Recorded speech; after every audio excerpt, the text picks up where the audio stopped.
नमस्कार विद्यार्थी मित्रांनो, सायन्स एज्युमॉल या आपल्या सर्वांच्या लाडक्या यूट्यूब चॅनलवर मी तुमचं सर्वांचं खूप खूप स्वागत करतो। मित्रांनो, या ठिकाणी हा जो काही व्हिडिओ आहे तर हा अशा विद्यार्थ्यांसाठी आहे की ज्यांचं एक ड्रीम आहे मेडिकल फील्डमध्ये करियर करण्याचं। आता साहजिकच मेडिकल फील्डमध्ये कोणकोणत्या अपॉर्च्युनिटीज आहेत त्याची जर त्या ठिकाणी लिस्ट जर बनवायचं झालं तर विद्यार्थ्यांचा फर्स्ट प्रेफरन्स असतो MBBS, त्यानंतर BDS, BAMS, BHMS। ठीक आहे, साहजिकच आहे या ठिकाणी कुणालाही डॉक्टर व्हावं असं वाटतं। आणि मित्रांनो, या सगळ्या डिग्री जर तुम्हाला करायच्या असतील तर एक परीक्षा कॉमन आहे आणि ती म्हणजे नीट। मित्रांनो, या नीटचा जर यावर्षीचा जर कट ऑफ पाहिला तर साहजिकच 600+ मार्क्स असल्याशिवाय तुम्हाला MBBS गव्हर्नमेंट मिळणं जवळजवळ अशक्य आहे। त्यापाठोपाठ BAMS असो BDS असो यांचे कट ऑफ देखील बरेचसे राहणार आहेत। मग अशा वेळेस त्या ठिकाणी मेडिकल फील्डमध्ये करियर करायचं आणि तेही त्या ठिकाणी एक स्टेबल असं आयुष्य जगायचं असेल, चांगल्या अर्निंग सहित आयुष्य जगायचं असेल तर कोणतं त्या ठिकाणी ऑप्शन तुमच्याकडे राहू शकतं। आधी जे सांगितले त्याच्यापेक्षा एक वेगळा ऑप्शन या ठिकाणी मी तुम्हाला सांगणार आहे आणि तो म्हणजे फिजिओथेरपी।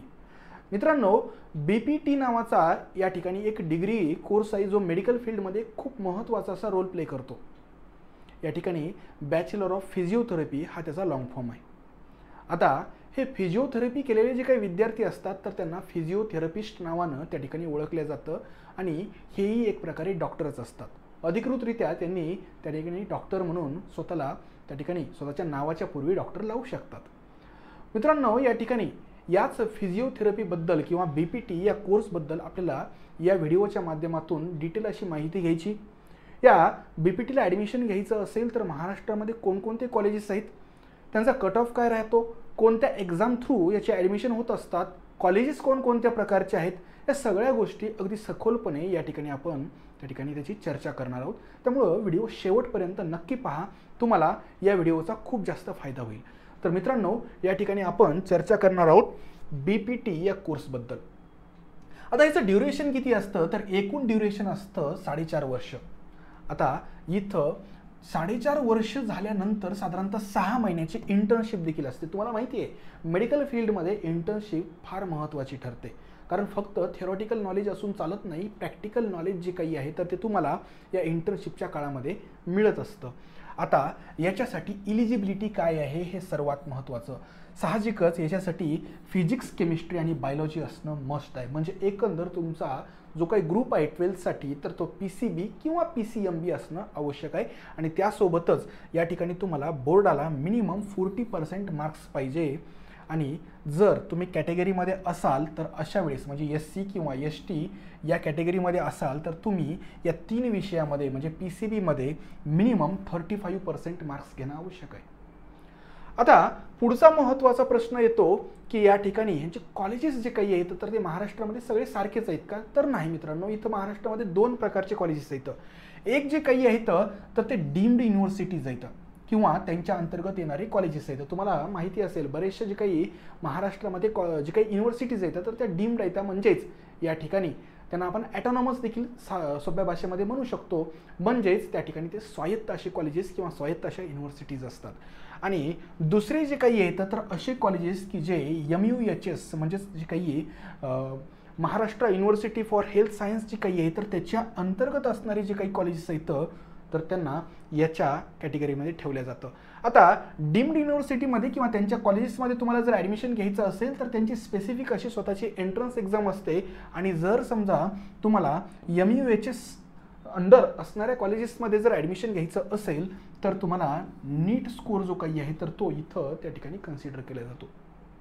आता जी काही फी आहे तर आता तुम्ही इथं साहजिकच एक लॉजिक देखील लावू शकता की ज्या डीम्ड युनिव्हर्सिटीज आहेत तर त्यांची फी जी काही आहे तर ती साहजिकच जास्त असणार पर इयर। एक ॲव्हरेज जर आपण रेंज जर पकडली तर 2 लाख ते 7 लाखापर्यंत या कॉलेजेसची फी आहे।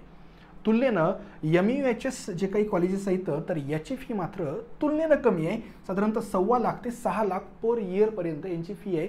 आता साहजिकच हे व्हॅरी करतं जे काही कॉलेज आहे तर त्याचं त्या ठिकाणी ग्रेड कसं आहे, म्हणजे एकंदर ते कोणत्या सिटीमध्ये आहे. मराठवाडा किंवा विदर्भामधलं कॉलेज असेल तर तुलनेनं फी कमी असते. पुण्यामध्ये जे काही कॉलेजेस आहेत किंवा मुंबईमध्ये जे काही कॉलेजेस आहेत तर तुलनेनं यांची फी जास्त आहे. या ठिकाणी जर पाहिलं तर डीम्ड युनिव्हर्सिटी असणारे जे काही कॉलेजेस आहेत तर त्यांची संख्या महाराष्ट्रामध्ये 12 आहे आणि MUHS अंतर्गत असणारे जे काही कॉलेजेस आहेत तर त्यांची संख्या त्यापेक्षा जास्त आहे, म्हणजे जवळजवळ 44 इतकी त्यांची संख्या आहे. त्याच्यानंतर मित्रांनो या ठिकाणी सर्वात महत्त्वाचं, आपण ही डिग्री करूया काही हरकत नाही, पण पुढच्या ऑपॉर्च्युनिटीज काय आहेत, याला काही स्कोप आहे का. जसं की आपण त्या ठिकाणी MBBS बद्दल किंवा BAMS बद्दल BDS बद्दल सरसपणे बोलतो की काही प्रॉब्लेम नाही आहे, तुम्ही डिग्री जर केली तर तुम्ही स्वतःची प्रॅक्टिस करू शकता, क्लिनिक त्या ठिकाणी ओपन करू शकता किंवा एखाद्या सुपर स्पेशालिटी हॉस्पिटलमध्ये जॉईन होऊ शकता, गव्हर्नमेंट ऑपॉर्च्युनिटीज आहेत. तसं या फिजिओथेरपी केल्यानंतर म्हणजे BPT केल्यानंतर तुमच्याकडे कोणत्या ऑपॉर्च्युनिटीज असतात. आता या ठिकाणी सगळ्यात पहिल्यांदा हे जे काही फिजिओथेरपिस्ट असतात तर हे कोणत्या पेशंटला हँडल करतात किंवा आपल्या डेली लाईफमध्ये कोणत्या समस्यांसाठी आपल्याला ह्यांच्याकडे जावं लागतं हे आधी पाहूया, त्याच्यानंतर तुम्हाला समजेल की ऑपॉर्च्युनिटीज कोणत्या आहेत. मित्रांनो या ठिकाणी जे काही फिजिकल डिफॉर्मिटीज असणारे जे पेशंट आहेत तर त्यांना सर्रासपणे फिजिओथेरपीचे सेशन्स त्या ठिकाणी जे काही येतं तर ते सांगितले जातात आणि त्यांचा खूप मोठ्या प्रमाणामध्ये फायदा होत असतो. मग ह्याच्यामध्ये काही एखाद्याचा ॲक्सिडेंट झालेला आहे, कोणती इंजुरी झालेली आहे तर अशा वेळेस फिजिओथेरपिस्ट जे काही येतं तर ते खूप महत्त्वाचं असं त्या ठिकाणी त्यांचं योगदान असतं. त्याच्यानंतर या ठिकाणी जर पाहिलं तर जे काही स्पोर्ट्स प्लेयर आहेत तर त्यांच्यामध्ये सर्रास काही इंजुरी आपल्याला पाहायला भेटतात. त्याही केसमध्ये त्या ठिकाणी स्पोर्ट्स फील्डमध्ये फिजिओथेरपिस्ट जे काही येतं ते खूप चांगली अर्निंग करू शकतात. त्यानंतर सर्वात महत्त्वाचं, वयानुसार आपले जे काही मसल्स आहेत आणि बोन्स जे काही येतं तर यांच्या रिलेटेड बरेचसे प्रॉब्लेम्स आपल्याला भेडसावत असतात आणि यामध्येही फिजिओथेरपिस्ट जे काही येतं तर त्यांचा सल्ला फार महत्त्वाचा असतो.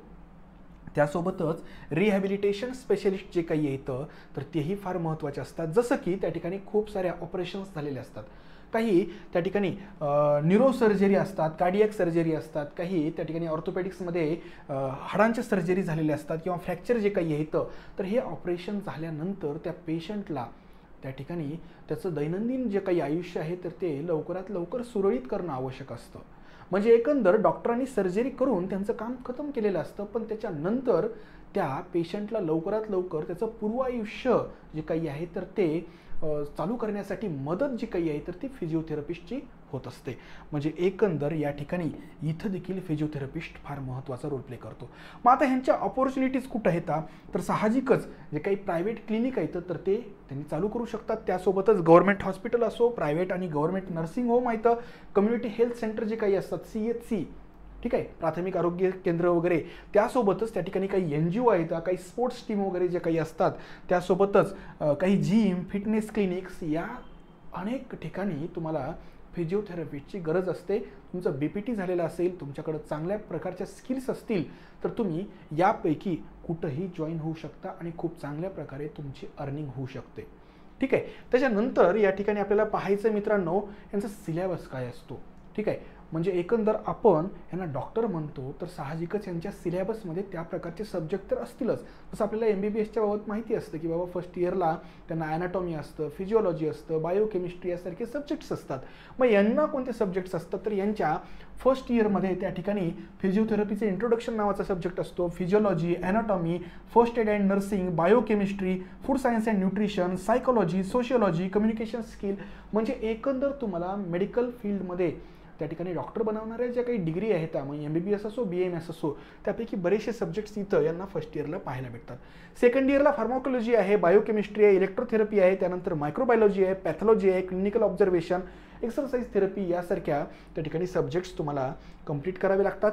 थर्ड इयरच्या बाबत जर बघितलं तर sports science and medicine, general medicine and surgery, त्यानंतर physiotherapy in general medicine and surgery, bio engineering नावाचं जे काही मॉडर्न असं त्या ठिकाणी सब्जेक्ट आलेलं आहे तर तो देखील यांना आहे, रिहॅबिलिटेशन सायन्स आहे, ऑर्थोपेडिक्स म्हणजे हाडांविषयी जे काही समस्या येतात तर त्यांचा देखील यांना त्या ठिकाणी थर्ड इयरमध्ये समावेश केलेला आहे. आणि फोर्थ इयर म्हणजे यांचं लास्ट इयर जे काही तर त्याच्यामध्ये ह्यांना न्यूरोलॉजी, न्यूरोसर्जरी, मेडिकल इथिक्स, त्यानंतर फिजिओथेरपी इन कार्डिओ डिसऑर्डर्स म्हणजे हृदयासंबंधी जे काही पेशंट्स असतात तर त्यांना फिजिओथेरपीचं ट्रीटमेंट जी काही आहे तर ती कशी देणं अपेक्षित आहे तर ते ह्याच्यामध्ये शिकवलं जातं.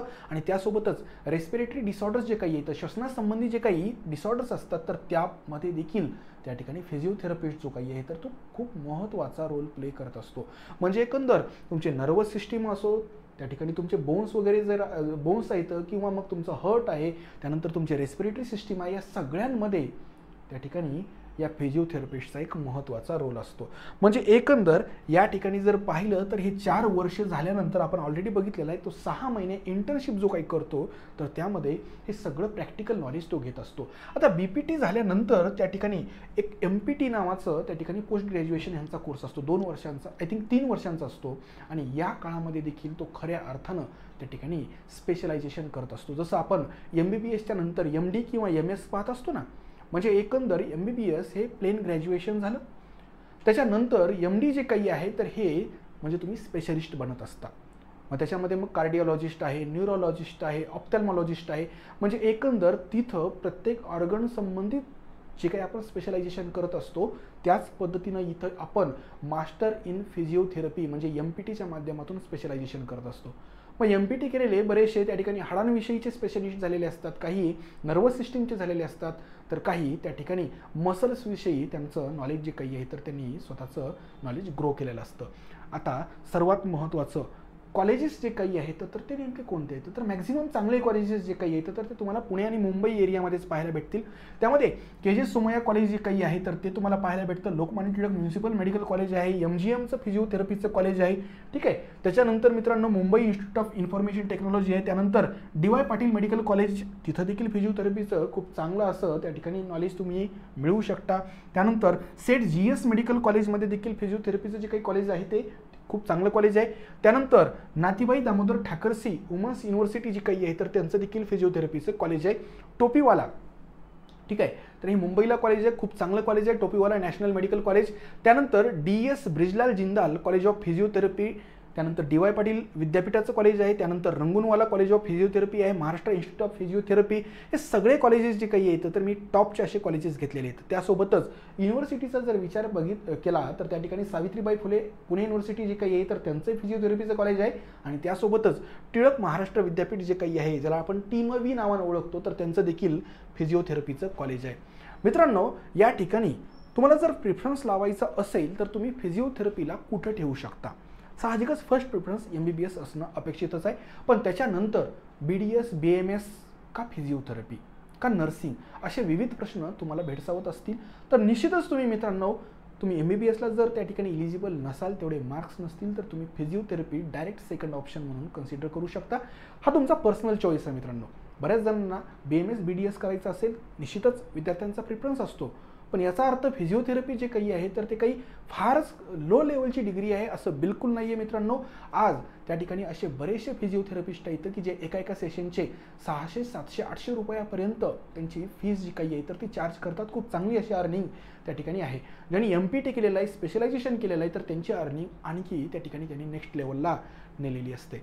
आता या ठिकाणी MBBSच्या पाठोपाठ फिजिओथेरपीचा विचार का बरं करावा हा एक महत्त्वाचा प्रश्न आहे. तर सध्या पब्लिकमध्ये या फिजिओथेरपीबद्दल खूप जास्त प्रमाणामध्ये, फिजिकल फिटनेसबद्दल खूप जास्त प्रमाणामध्ये अवेअरनेस निर्माण झालेली आहे.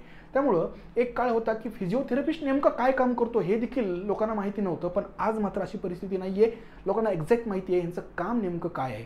इवन या ठिकाणी जर तुम्ही बघितलं तर एखाद्या ऑर्थोपेडिक सर्जनकडे जर तुम्ही गेलात, ऑपरेशन झालं त्याच्यानंतर तो नक्कीच तुम्हाला त्या ठिकाणी फिजिओथेरपिस्टकडं पाठवेल, त्यांचे सेशन अटेंड करायला सांगेल, कारण त्या माध्यमातून तुमचं रिहॅबिलिटेशन जे काही आहे तर ते खूप लवकर होऊ शकतं. तुम्ही तुमचं पूर्वायुष्य जे काही आहे तर ते खूप इझिली त्या ठिकाणी जगू शकता.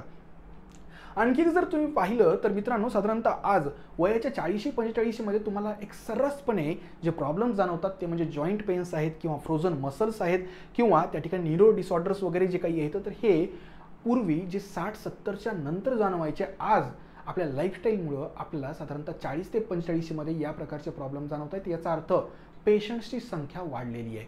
मित्रांनो, या ठिकाणी जर तुम्ही बघितलं तर साधारणतः 45 वर्षाच्या आसपास 70% लोकांना फिजिओथेरपिस्टची गरज लागते. विचार करा, म्हणजे एकंदर भारताची लोकसंख्या जर विचारात घेतली तर 45+ असणारे जे पेशंट आहेत तर त्याच्यामध्ये 70% लोकांना फिजिओथेरपिस्टकडे कधीतरी जावंच लागतं. त्यासोबतच ज्यांचं त्या ठिकाणी ऑपरेशन झालेलं आहे, ज्यांच्यावर सर्जरी झालेली आहे, अशा पेशंटला तर यांची खूप जास्त मदत होत असते. जर तुम्ही पाहिलं तर एम्स दिल्लीचा एक असं अनुमान आहे, त्यांचा एक असा निष्कर्ष आहे की जवळपास सध्या जेवढे फिजिओथेरपिस्ट आहेत त्यापेक्षा आणखी 1,00,000 फिजिओथेरपिस्टची भारताला गरज आहे. म्हणजे एकंदर आणखी देखील या क्षेत्रामध्ये खूप जास्त पोकळी आहे, स्कोप आहे. त्याच्यानंतर या ठिकाणी आणखी एक सर्वात महत्त्वाची गोष्ट, यांचा फायदा आणखी कुणाला होतो, ज्या प्रेग्नंट वुमन्स आहेत तर त्यांनी जर फिजिओथेरपीचे सेशन्स जर अटेंड केले तर त्यांना त्या ठिकाणी नॉर्मल डिलिव्हरी जी काही आहे तर ती होण्याची जी पॉसिबिलिटी आहे ती खूप जास्त आहे. मित्रांनो, फिजिओथेरपीच्या सेशनमध्ये या प्रेग्नंट वुमन्सला वेगवेगळे त्या ठिकाणी थेरपीज दिल्या जातात, ज्यामुळं त्या ठिकाणी जे काही चाइल्ड आहे त्यांच्या गर्भामध्ये तर त्याची खूप चांगल्या पद्धतीनं निरोगी अशी वाढ व्हायला मदत होते आणि त्यासोबतच त्या ठिकाणी सी सेक्शन म्हणजे सिझेरियन करण्याची जी काही गरज आहे तर ती जवळजवळ संपते. त्यामुळं या ठिकाणी आपल्या सगळ्यांच्याच आयुष्यामध्ये फिजिओथेरपी जी काही आहे तर ती कोणत्या ना कोणत्या टप्प्यावर त्या ठिकाणी खूपच मदतीचं ठरत आहे. आता या ठिकाणी जर तुम्ही बघितलं तर एक प्रश्न असा पडतो की फिजिओथेरपी म्हणजेच BPT जे काही आहे तर हा पॅरामेडिकल कोर्स तर नाही आहे ना मित्रांनो? बिलकुल नाही आहे. BPT जे काही आहे तर हा पॅरामेडिकल नाही आहे, तर तो एक प्रोफेशनल असा मेडिकल कोर्स आहे, जसं की BDS, BMS किंवा MBBS आहे. यासोबतच या ठिकाणी we can't consider Bachelor of Physiotherapy as a technician course. It is a professional course. म्हणजे तो काही टेक्निशियन कोर्स नाही आहे, तो एक प्रोफेशनल डिग्री कोर्स आहे प्युअर मेडिकल फील्डमधला. त्याच्यानंतर या ठिकाणी मित्रांनो, हे मी पूर्वी सांगितलं होतं की BPT झालेले जे काही आहेत तर त्यांनी ऑफिशियली डॉक्टर म्हणून घेऊ शकतात, म्हणजेच त्या ठिकाणी त्यांनी नावाच्या आधी डॉक्टर लावू शकतात. या ठिकाणी BPT 4.5 वर्षाचा आहे, त्याच्यानंतर MPT 2 वर्षाचा आहे आणि त्यासोबतच आणखी त्यांनी सुपर स्पेशलायझेशन वगैरे करू शकतात 3 वर्षांचं. म्हणजे एकंदर तुम्ही BPT आणि MPT जरी केलं तरी देखील तुम्ही खूप चांगल्या पद्धतीचे अर्निंग करू शकता मित्रांनो सध्याच्या काळामध्ये. त्यानंतर त्या ठिकाणी पुढे जर बघितलं तर नीट कंपल्सरी आहे का? तर नाही, नीट कंपल्सरी नाही. नीटच्या मार्कांवर बऱ्याचशा कॉलेजेसला ॲडमिशन होतात, पण काही असे कॉलेजेस आहेत की जसं की मी तुम्हाला सांगितलं डीम्ड युनिव्हर्सिटीज वगैरे, तर त्या ठिकाणी तुमच्या CETच्या स्कोअरवर देखील ॲडमिशन होऊ शकतं. ते तुम्हाला पर्सनली चौकशी करावी लागेल की कोणत्या कॉलेजला नेमकं कशामधून ॲडमिशन होतात. साहजिकच तुमच्या नीटचा स्कोअर जो काही आहे तर तो सगळ्याच कॉलेजेसला व्हॅलिड आहे, पण तुम्ही जर नीट दिलेली नसेल किंवा तुमचा स्कोअर फारच कमी असेल तर तुम्ही तुमच्या CETचा स्कोअर देखील बऱ्याचशा कॉलेजेससाठी वापरू शकता. ती थोडीशी तुम्ही चौकशी करणं अपेक्षित आहे. मी तुम्हाला जे काही महाराष्ट्रातले टॉपचे फिजिओथेरपीचे कॉलेजेस सांगितलेले आहेत तर तुम्ही त्या ठिकाणी कॉन्टॅक्ट करू शकता, त्यांना विचारू शकता की बाबा तुमच्या तिथं नेमकी ॲडमिशन प्रोसिजर जी काही आहे तर ती कशा पद्धतीनं आहे. या ठिकाणी नीट जी काही आहे तर ती कंपल्सरी तर नाही आहे. या ठिकाणी तुमचे 12वीचे मार्क्स आणि त्या ठिकाणी तुमची CET जी काही आहे तर ती इथं उपयोगाला येऊ शकते. त्यानंतर मित्रांनो, या ठिकाणी जर पाहिलं तर भविष्यामध्ये मेडिकल फील्डमध्ये फिजिओथेरपी एक खूप डिमांडिंग अशी डिग्री असणार आहे, कारण तुम्ही इथं स्वतःचं क्लिनिक देखील ओपन करू शकता. जसं की तुम्ही MBBS BMS जर झालात तर स्वतःचं क्लिनिक तुम्ही चालू करू शकता, प्रॅक्टिस करू शकता आणि तुमच्या स्किलच्या आधारावर तुम्ही त्या ठिकाणी पेशंट्स जे काही इथं मिळवू शकता. इथं देखील सेम तसंच आहे, पण त्यासोबतच त्या ठिकाणी जे काही सुपर स्पेशालिटी हॉस्पिटल असतात, मल्टी स्पेशालिटी हॉस्पिटल असतात, तिथं देखील तुम्ही जॉईन करू शकता ॲज अ फिजिओथेरपिस्ट. त्यासोबतच काही गव्हर्नमेंट हॉस्पिटल आहेत आणि फ्रीलान्सिंग कन्सल्टंट म्हणून देखील तुम्ही त्या ठिकाणी काम करू शकता. म्हणजे एकंदर तुमच्याकडे ऑप्शन्स जे काही येतं तर ते भरपूर आहेत. मित्रांनो, या ठिकाणी आपण आज 12th पास झालेले जे काही विद्यार्थी आहेत किंवा जे सध्या 12thला आहेत तर अशा विद्यार्थ्यांसाठी मुद्दामून या ठिकाणी वेगवेगळ्या अशा करिअरच्या अपॉर्च्युनिटीज ज्या काही येतात तर या आपण ओपन करणार आहोत. त्यामध्ये साहजिकच या ठिकाणी नंतरचे जे काही आपण व्हिडिओज घेणार आहोत, लेक्चर्स घेणार आहोत, तर त्यामध्ये आपण वेगवेगळ्या डिग्री ज्या काही आहेत मग त्या मेडिकल फील्डमधल्या किंवा नॉन मेडिकल फील्डमधल्या या सगळ्यांविषयी त्या ठिकाणी माहिती जाणून घेणार आहोत. तुम्हाला कोणत्याही प्रकारचा डाऊट नक्कीच राहणार नाही याची मी काळजी घेईल. जरी एवढा व्हिडिओ पाहिल्यानंतर तुमच्या मनामध्ये जर काही शंका असेल, डाऊट असेल तर तुम्ही कमेंट बॉक्समध्ये नक्कीच तो विचारू शकता. आम्ही आणि आमच्या टीमच्या माध्यमातून त्या डाऊटचं जे काही सोल्युशन आहे तर ते देण्याचा लवकरात लवकर प्रयत्न नक्कीच करू. मित्रांनो, या ठिकाणी लवकरच आपली नेक्स्ट व्हिडिओच्या निमित्तानं भेट होईल. तोपर्यंत खूप खूप धन्यवाद.